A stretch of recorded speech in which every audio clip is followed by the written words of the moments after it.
Hoje é dia 27 de fevereiro de 2019. Eu estou aqui com Marcos da Costa, que foi presidente da Ordem até as últimas eleições. Eu devo dizer com imensa franqueza que fui cabo eleitoral de Marcos, todo mundo sabe disso, e eu estou numa época da minha vida em que eu minto muito pouco, faço o possível para ser absolutamente verdadeiro. Fiz a campanha de Marcos.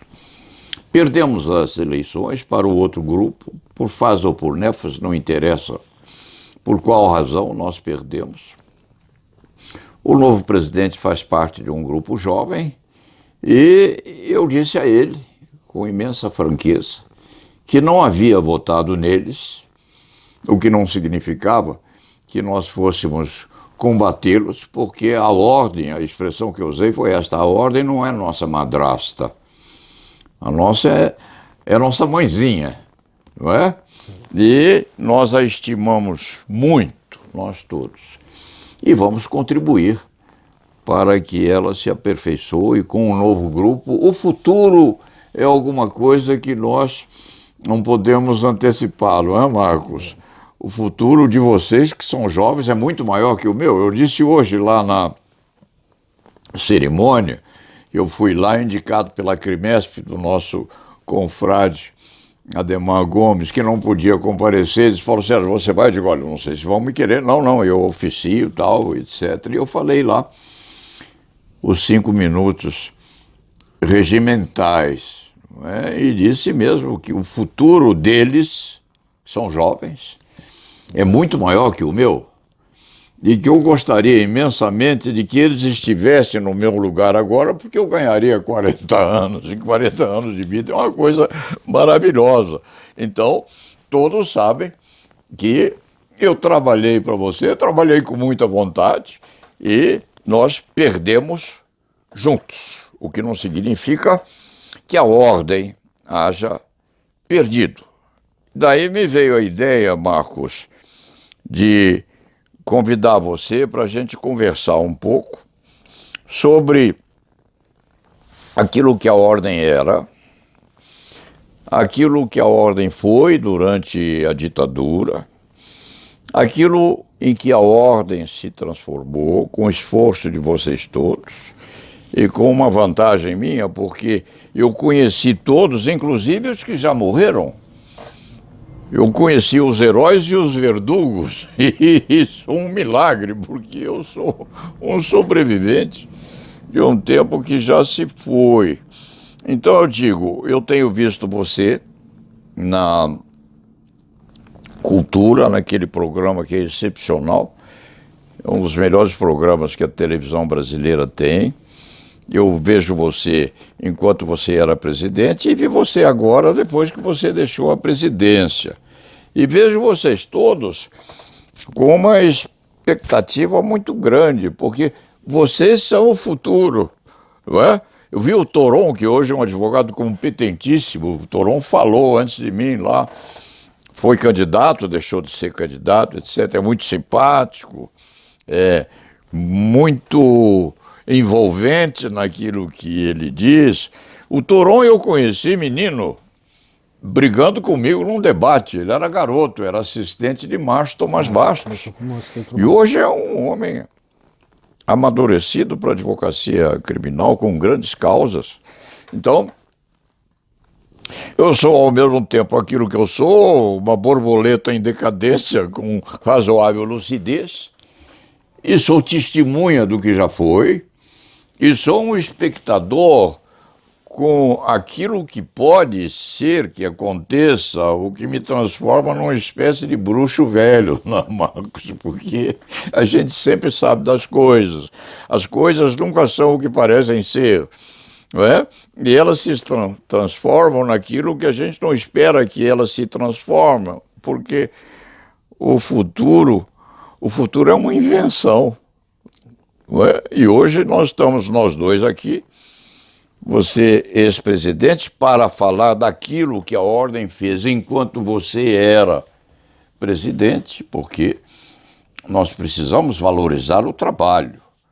e dizer coisas que talvez muita gente não saiba, como aquele prédio lindo foi adquirido pela Orla, não é? Foi uma transação milagreira ou milagrosa que eu acompanhei ao longe, mas quando eu vi aquilo pronto, eu digo, como é que nós conseguimos essa coisa linda no centro de São Paulo?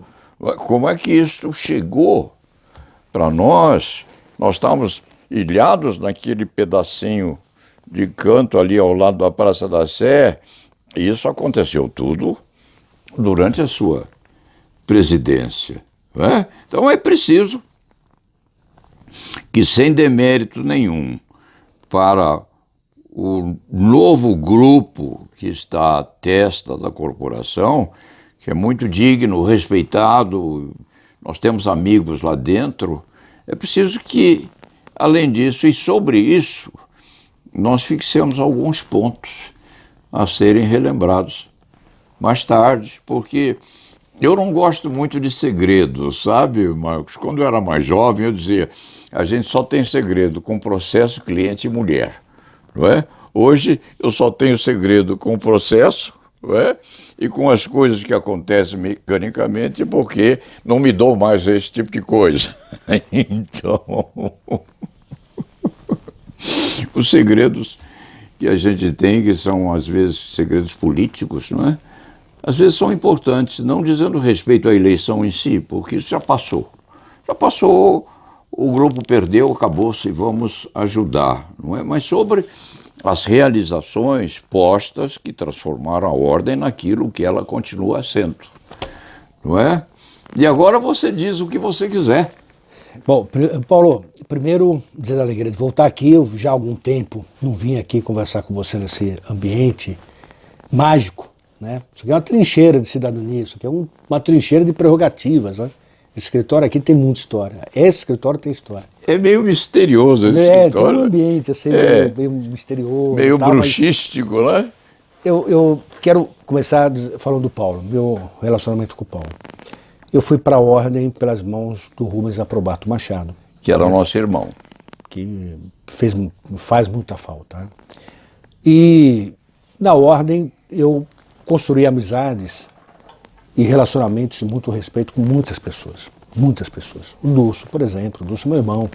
Eu tive a honra de sucedê-lo na presidência da ordem. Fui diretor dele, diretor tesoureiro, vice-presidente. Mas de todos os nomes que eu possa lembrar, a começar pelo próprio Aprobato, que eu insisto, foi meu padrinho político, né? O Paulo foi aquele que me deu aquilo que era necessário para que eu alcançasse o que eu alcancei dentro da instituição. Porque o Paulo Sérgio, primeiro que ele é uma referência para todos nós. O Paulo, quando se fala da história da Ordem de São Paulo e do Brasil, mas especialmente da Ordem de São Paulo, não há momento relevante que não tenha a presença do Paulo. Eu posso contar algumas histórias, vou contar algumas histórias, mas é preciso ter claro isso. O DNA da OAB de São Paulo tem como uma das suas principais construções Paulo Sérgio Leite Fernandes. Então, quando eu entro na ordem, eu passo a conviver com uma pessoa que para mim era uma referência, né? Imagine, razoavelmente jovem, e começo dando meus primeiros passos na instituição e tenho a oportunidade de estar na frente desse que para mim era uma referência. Depois, com a forma carinhosa, como sempre o Paulo me tratou. O Paulo sempre foi comigo alguém que me concedeu um respeito muito maior do que aquilo que eu merecia desde o começo. E sempre me incentivou. E essa história do bruxo, no dia que eu o conheci, eu tinha acabado de conhecer, nós conversando sobre o processo de informatização da ordem e do Jornal do Advogado. E para que todos saibam, o jornal começou em 74, quem criou o jornal foi Paulo Sérgio. O Jornal do Advogado foi criado pelo Paulo Sérgio como uma forma de superar a censura da época, e quem presidia a ordem foi o grande presidente Cid Vieira, pai do nosso Cidinho, que presidiu a prerrogativa na nossa gestão passada. E o Paulo, nessas conversas, um dia o Paulo poucos dias conversando sobre o Paulo diz assim, continue nesse caminho que você vai ser presidente da ordem. Eu falei no seu ouvido. Assim, Eu falei.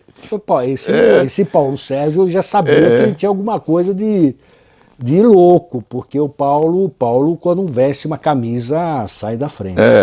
Quando o Paulo entra numa briga, ele não sai antes de acabar a briga. E ele é a referência de prerrogativas por causa disso. Então o Paulo, para mim, sempre teve esse ar de mágico, no relacionamento de extremo respeito, de extremo carinho. Hoje eu sou amigo do Paulo Sérgio, tenho muita honra de dizer isso, que eu sou amigo do Paulo Sérgio, mas ao lado disso esse é meio místico também, né? Porque o Paulo fala umas coisas que a gente anota, grava hoje, antigamente eu anotava no papel, hoje é gravado pela internet, grava e fica quietinho lá, porque porque a normalmente possibilidade de um dia acontece. é gigantesca. Então, primeiro dizer isso, esse carinho, esse respeito, admiração e o reconhecimento que representa Paulo Sérgio Leite Fernandes para a advocacia de São Paulo do Brasil. Pois e para a nossa instituição. Vamos falar. Eu fico envaidecido com essa parcela de coisas que você diz a meu respeito. Eu sempre digo assim, é bom que me elogie, porque significa que eu estou escondendo bem os meus pecados, né? A expressão do Chico Buarque, né? Procurando bem, todo mundo tem pereba, só a bailarina que não tem. Então, eu vou levando a vida com esse tipo de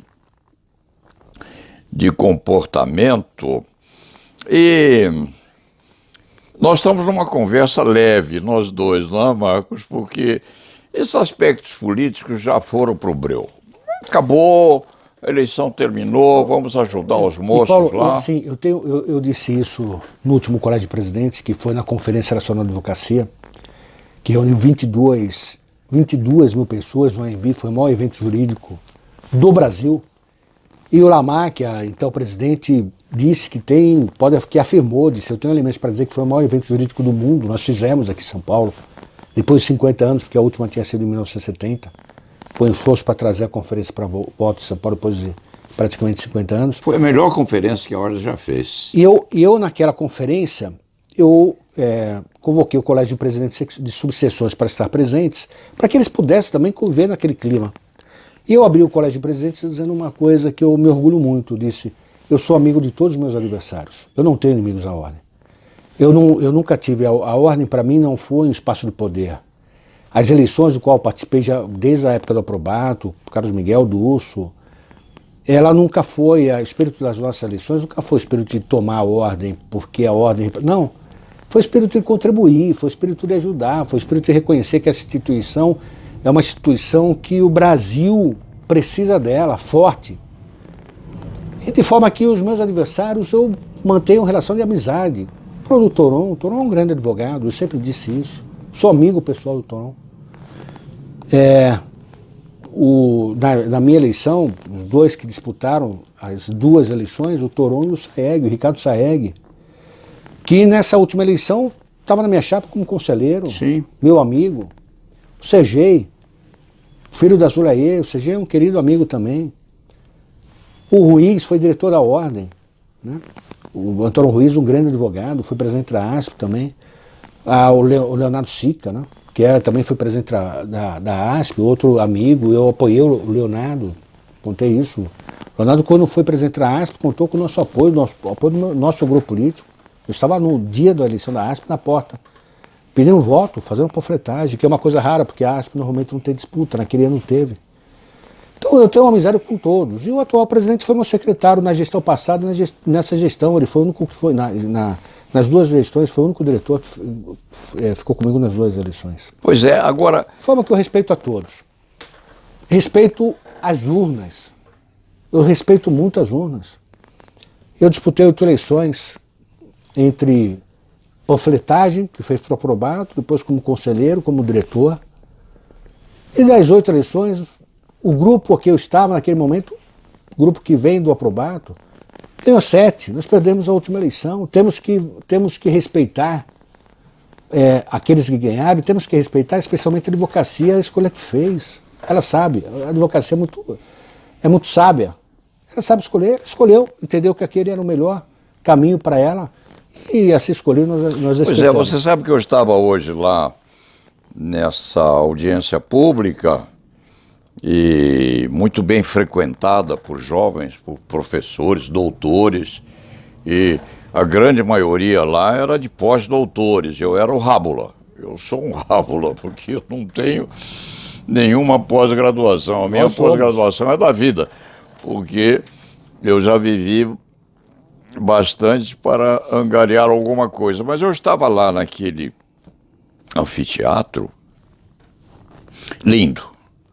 Eu devo dizer a você que foi a primeira vez em que eu estive fisicamente naquele anfiteatro, que foi você que fez, não é? E estava entrando ali, tem aquele térreo com aquele salão grande à esquerda e com aquela contingência toda muito bem posta, muito moderna, muito asseada, inclusive, com as moças elegantes, alegres, contentes e sem formalidade nenhuma, porque advogado não gosta muito de escancarado no sentido de ter que provar que pode entrar. E eu estava olhando aquela coisa e pensando no tempo em que eu tinha alguma importância na ordem e vivia naquele prédiozinho ao lado da igreja, da Praça da Sé. 385, Praça da Sé, 385. 385, onde Valdir Troncoso Pérez teve escritório lá e nós tivemos que pedir para ele sair, porque ele não saía de jeito nenhum. Foi para um escritório muito melhor, mas ele queria ficar lá. Eu digo, puxa vida, Paula. como é que a ordem conseguiu sair daqui e encampar aquele prédio que é hoje espetacularmente bem posto? Conta para mim. O prédio em si, o Dulce era o presidente, eu era tesoureiro dele. Nós conversamos com o presidente da época e o tesoureiro da época, o tesoureiro era o Ofir. Ofir Cavalcante. E o presidente era o César Brito. E dissemos o seguinte, a São Paulo corresponde à contribuição de 45% do Receita do Brasil, do Conselho Federal. E nós, desde que nós assumimos, eu como tesoureiro, Dulce como presidente, nós sempre honramos com repasse, nós nunca deixamos de repassar, porque é obrigação, nós somos cumpridores da lei. A lei manda repassar, nós repassamos, e não tínhamos um centavo de dívida. Aí conversamos com o César Brito, presidente, e o Ofir, tesoureiro, no sentido também que era hora do Conselho Federal fazer algum investimento. E só que o investimento de São Paulo, pela grandeza de São Paulo, é um investimento, assim, maior porte. E aí o que foi combinado? Vamos deixar uma parte daquilo que São Paulo remete para o Conselho Federal, a gente deixa uma parte para São Paulo e vocês vão acumulando até ter dinheiro para comprar o prédio. E assim foi naquela presidência, depois o César Brito foi sucedido pelo Ofir. O Ofir, então, na primeira vez como tesoureiro. Com um saldo grande lá. Um saldo é uma parcela Sim. do repasse para o Conselho Federal, ficava numa conta separada, aplicado e tal. Depois o Ofir era tesoureiro, o César Brito era o presidente. Depois o Ofir vai para a presidência. E aí nós continuamos com o Ofir a fazer a reserva. Depois saiu o Ofir. No final do Ofir, no finalzinho da gestão, e olhando as oportunidades de prédio. E foi um momento que os governos, tanto estadual quanto municipal, estavam mudando, comprando prédios no centro para mudar para o centro as instalações das secretarias, tudo. Então, qualquer prédio que aparecesse no centro, nós íamos correndo, olhar, chegava lá, olha, o prédio dá, não sei o que, quando chegava na ordem, o prédio já tinha sido vendido. Era impressionante, aparecia o prédio, o governo comprava. E esse prédio, que era do irmão do Antônio Hermílio de Moraes, Sei. que faleceu, estava no inventário, a esposa ia colocar para venda e o advogado soube, o advogado da família, soube e foi falar na ordem, falou, olha, eu sei que você está procurando um prédio, vai ter esse prédio para vender. E nós fomos lá, e o Dulce falou, esse prédio é maravilhoso, porque ele está no centro, que nós queremos culturar no centro, está numa posição destacada, Ótimo. A visibilidade dele, ele fica numa esquina maravilhosa, o primeiro prédio da Brigadeiro José Antônio, e é um prédio que comportava a ordem e tal. E aí fez uma proposta, deu certo, e nós compramos o prédio no final da gestão do Dulce. Quando começa a primeira gestão, e o Tofir presidente, então ficou o César Brito e o Tofir. Quando começa a minha primeira gestão, o Marcos Vinícius vai para a presidência. E nós mantemos esse pacto com eles, mantivemos o pacto com eles, e aí começamos a reservar dinheiro para a reforma. Fizemos a reforma, o prédio realmente ficou novo. Beleza. Ficou novo o prédio. Retrofit foi respeitado, toda a parte que precisava respeitar em termos de estética no que diz respeito à preservação histórica do prédio e tal, mas ele hoje é um prédio maravilhoso. E sem gastar um centavo, nem na compra, nem na reforma.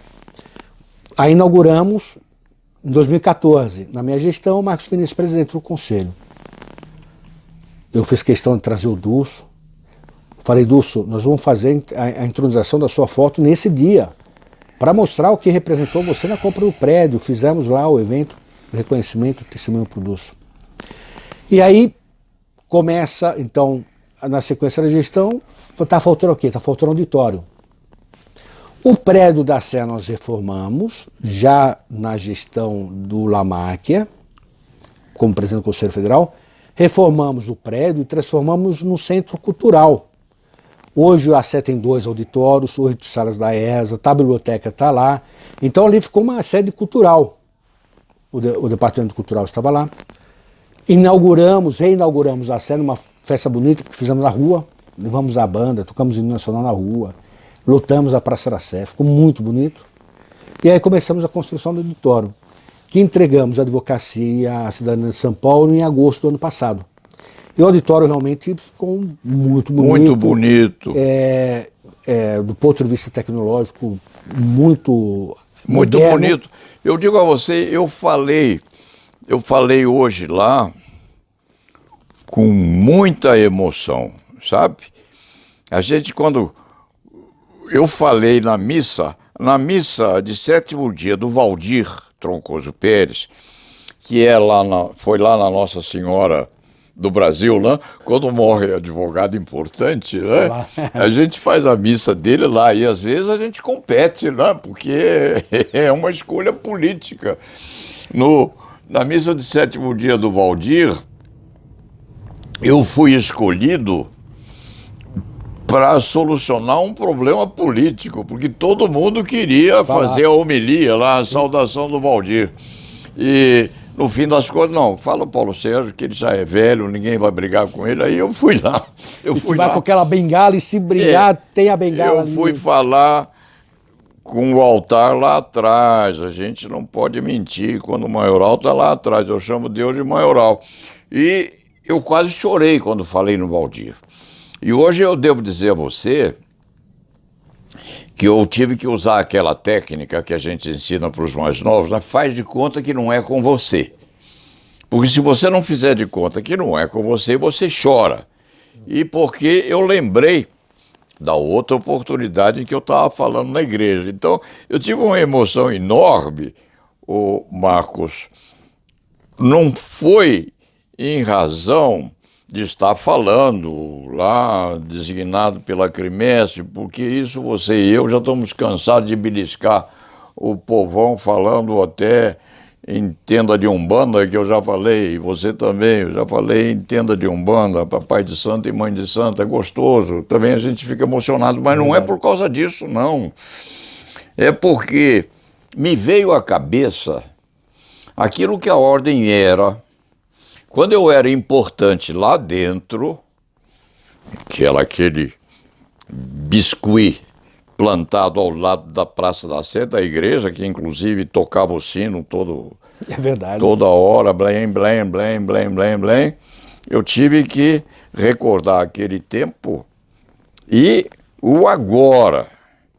E me deu uma sensação muito grande de emoção e de prazer, porque nada acontece sem que alguém faça, não?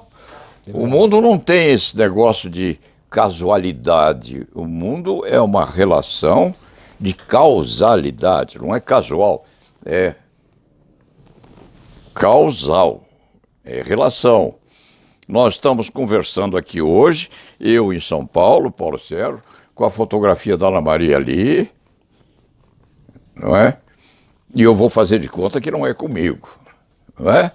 Porque ela morreu há 40 anos atrás, eu encontrei outra mulher maravilhosa que me equilibrou, me permitiu reequilibrado continuar e estou com você aqui hoje. Eu era um advogado de aldeia. Advogado de aldeia.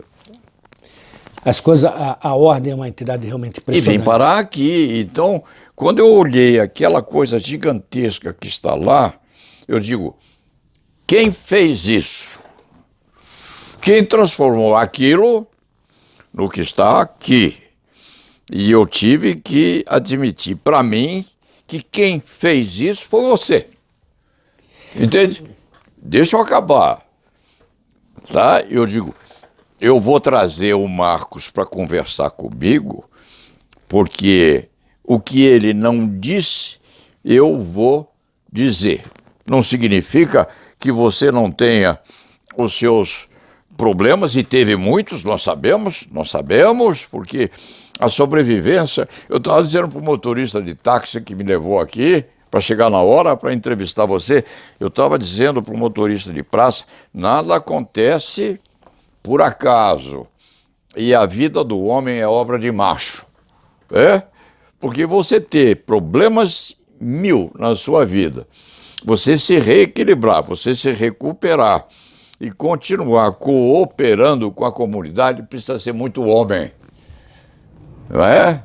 Precisa ser muito bom, de fato, porque você se esgarçar na vida, se desequilibrar, se destronar e se destruir é muito mais fácil. Então, eu digo, eu vou convidar o Marcos para a gente poder conversar, porque eu quero que todo mundo saiba, todo mundo é todo mundo mesmo, que eu fui cabo eleitoral dele, porque ficaria felicíssimo se ele tivesse sido eleito, e nós dois concordando que, perdendo ou não, nós vamos cooperar com a nossa grande mãe, né? Porque a ordem está acima de você, está acima de mim, está acima do nosso Caio, está acima de todo mundo. Nós tivemos um evento agora, semana passada, 2 semanas atrás, perdão, que foi, mostra inclusive um momento que nós estamos vivendo hoje, que foi um advogado, de também quase 50 anos de advocacia, deve estar por volta disso, um advogado que foi presidente da ordem, um advogado criminalista extremamente respeitado, um advogado querido, sério, ético, conhecido por sua combatividade, mas também conhecido e reconhecido por sua ética profissional, e que teve aquele disparate do sigilo quebrado no seu escritório. Sim. Para atingir o cliente, não foi para atingir ele não, foi para atingir o cliente dele, que é o ex-presidente da República, Michel Temer. Sim. O Antônio Cláudio Marques de Oliveira. E quando eu soube, era uma sexta-feira, me chegou a notícia, e quem até me trouxe a notícia, o filho dele foi o Fábio Maris, que é um menino, tem um futuro brilhante, um menino de ouro.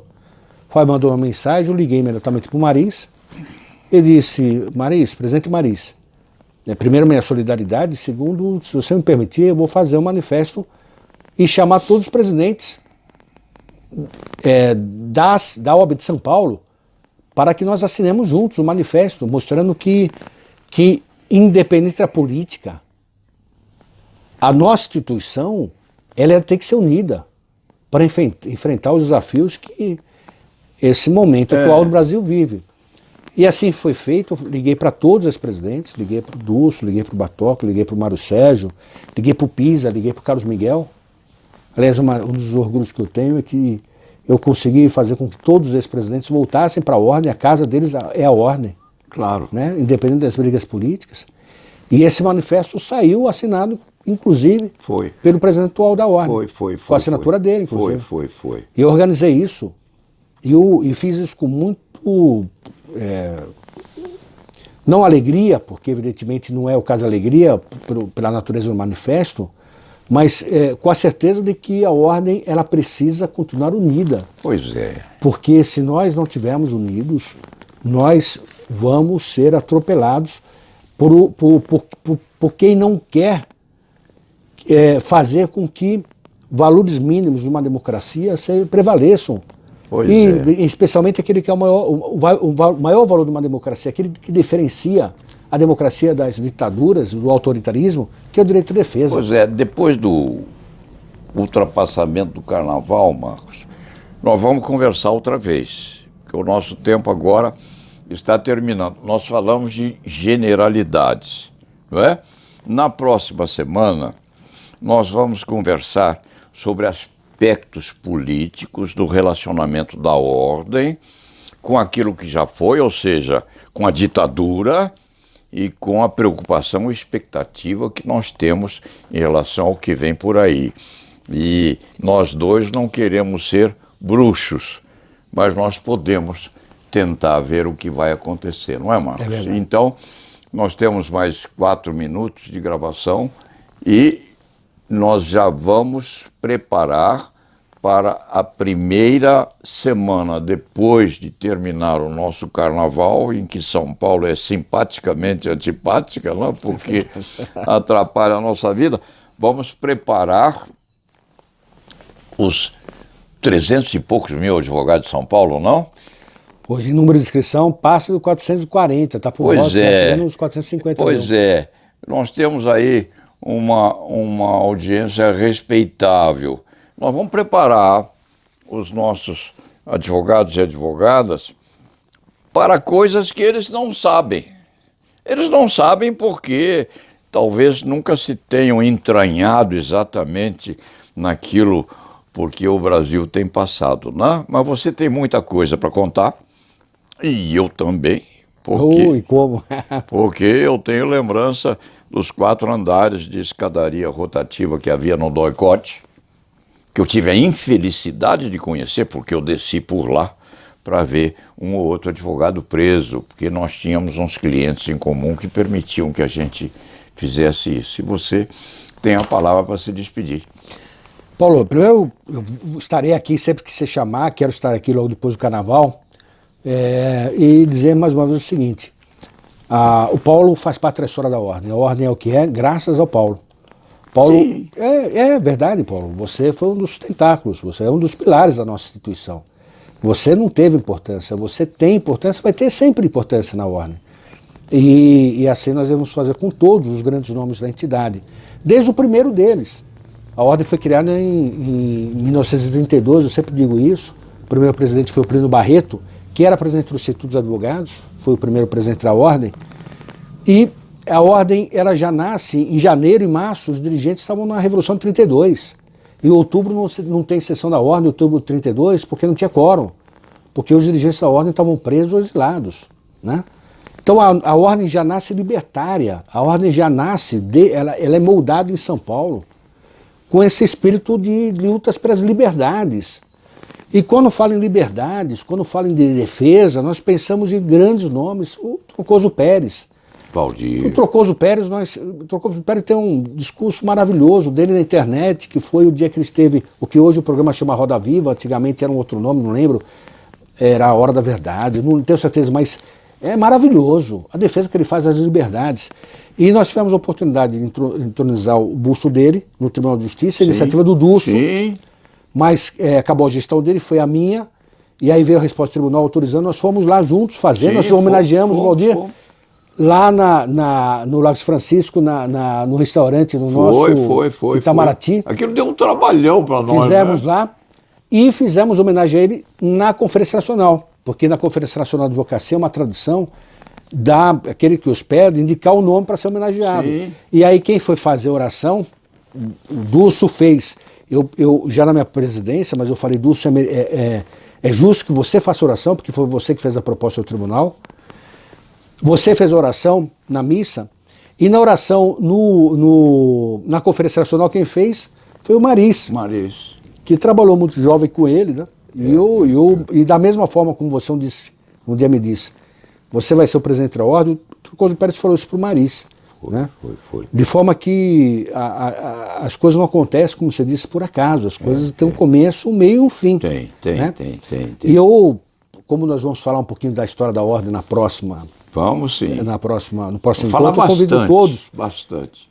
Um pouquinho por causa do tempo, porque para falar do Paulo e falar da ordem, vou precisar assim semana que vem algumas horas. Nós vamos ser mais objetivos quanto à história da ordem em São Paulo. É verdade. Em São Paulo. É isso. Tá bom? E lá na Vevá.